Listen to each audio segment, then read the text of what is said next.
Hello বন্ধুরা, চলে এসেছি আবার একটা নতুন ভিডিওর সাথে। ভিডিওটা জন্মাষ্টমীর রিলেটেডই হচ্ছে, কিন্তু এই ভিডিওটা আমি আলাদাভাবে ছেড়েছি কেন আমাদের ওখানেও একটা ছোটো মতন ইস্কন আছে। আমরা যেখানে থাকি গীতা কলোনি দিল্লিতে, ওখানেও একটা ছোটো ইস্কন আছে। আর ওইটা ইস্কনের তরফ থেকেই এই আয়োজনটা করা হয়। এখানে 3 দিন ধরে আয়োজন হয়েছে, 14, 15, 16। তো এটা 14 তারিখের ভিডিও। আমি 3 দিনের ভিডিওটাই এর মধ্যে দিয়েছি ছোটো ছোটো করে। এটা 14 তারিখের ভিডিও। তো আমরা ওখানে চলে গেছিলাম প্রায় 8:30, 9টার মধ্যে। আর দেখুন, ফার্স্ট দিনেই এত সুন্দর সুন্দর ওখানে ডান্স প্রোগ্রাম হয়েছে। আর যেটুকুনি হয়েছে একটু একটু করে তুলেছি আপনাদের জন্য, আপনারাও দেখুন। তারপরে নাটক হয়েছে, নাটকগুলোও খুব ভালো ভালো নাটক হয়েছে।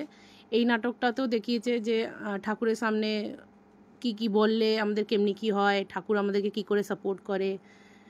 তো এইগুলোতেও অনেক ভালো আমাদেরকে শিক্ষা দিয়েছে। এই দেখুন, আমাদের দুজনে বসে আছে, ওদের তো আর এইসবে অত রুচি নেই, ওরা নিজের ফোন নিয়ে বসে গেছে।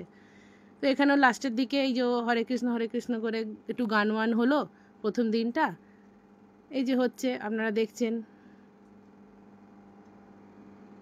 খুব ভালো এখানে আয়োজন হয়। তারপরে এই দেখুন, ভোগ প্রসাদ খেতে বসে পড়েছি। প্রথম দিন 14 তারিখে অত ভিড় ছিল না, তবুও ছিল ভিড়, অতটা ভিড় ছিল না। দেখতেই পাচ্ছেন আপনারা কত লোক। আর দেখছেন আজকে পিছনটা খালি 14 তারিখে। আর এই যে ভোগ প্রসাদ, প্রথম দিন নিরামিষই ভোগ, কিন্তু কি দারুণ খেতে, মনেই হবে না যে এতে পেঁয়াজ রসুন কিছু নেই। বিনা পেঁয়াজ রসুন ছাড়া এত ভালো খেতে। প্রথম দিন শেষ, আমরা চললাম বাড়ির দিকে। এটা হচ্ছে দ্বিতীয় দিন। দ্বিতীয় দিন মানে 15ই আগস্ট। আমরা জানতাম হয়তো 15ই আগস্টে একটু কম ভিড় হবে, কিন্তু 15ই আগস্টে কি ভিড়!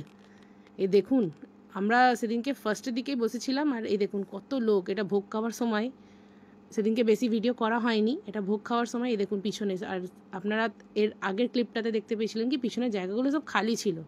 এটা 15ই আগস্টের। এই দেখুন 15ই আগস্টের ভোগ, এগুলোও খুব দারুণ খেতে ছিল। এই যে তারপরে আমাদের দুটো জাম্পিং জ্যাক, দুজনেই এই জাম্পিং করার জন্য কত লাফালাফি করছিল। ফার্স্ট দিন তো বলেছিল, ফার্স্ট দিন লেট হয়ে গেছিলো বলে আমরা করাইনি। সেকেন্ড দিনকে এরা একটু এখানে মস্তি করেছে, আর এটা করে আমরা বাড়ি। এটা হচ্ছে আমাদের থার্ড দিনের ভিডিও, যে মানে যেদিনকে জন্মাষ্টমী, সেদিনকে আমরা একটু তাড়াতাড়ি চলে গেছি। এখানে আর সেদিনকে ভোগ খাওয়া হয়নি। এই দেখেছেন কত ব্যবস্থা। আর তখন এটা সন্ধেবেলা থেকেই এই ফাংশনগুলো শুরু হয়ে গেছিলো।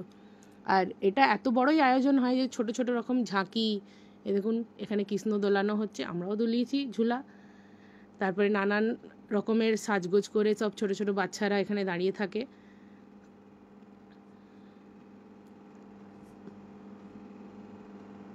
এই দেখুন, এখানেও কৃষ্ণ নৌকা করে কোথাও হয়তো যাচ্ছিল। আর এখানে এই যে কৃষ্ণ নিজের হাতে গোবর্ধন পাহাড়টাকে তুলে নিয়ে আছে।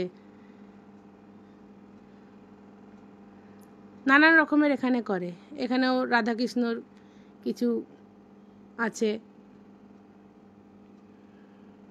এই দেখুন কত ভিড়, কত লোক বসে আছে। এটা জন্মাষ্টমীর দিন, তবু আমরা একটু সকাল সকাল গেছিলাম বলে অত ভিড়টা পাইনি। আর এখানে ছোট ছোট বাচ্চারা, এই যে ভীষ্ম পিতামাও দেখছেন, এটাকেও এরা এখানে বানিয়েছে। আর খুব সুন্দর সুন্দর এখানে প্রোগ্রাম হয় এই 3 দিন। এটাকে আমি আলাদা করেই ভিডিওটা ওই জন্যই ছেড়েছি, যে দেখাবো বলে। এই দেখুন এখানে প্রসাদ, সেদিনকে আমরা ভোগ খাইনি, প্রসাদ নিয়েই বাড়ি চলে গেছিলাম। এত আলু কাটা প্রসাদ। এই প্রসাদ নিয়ে এবার আমরা বাড়ির দিকে রওনা হব। ভিডিওটা কেমন লাগলো আমাদের একটু জানাবেন। বাই।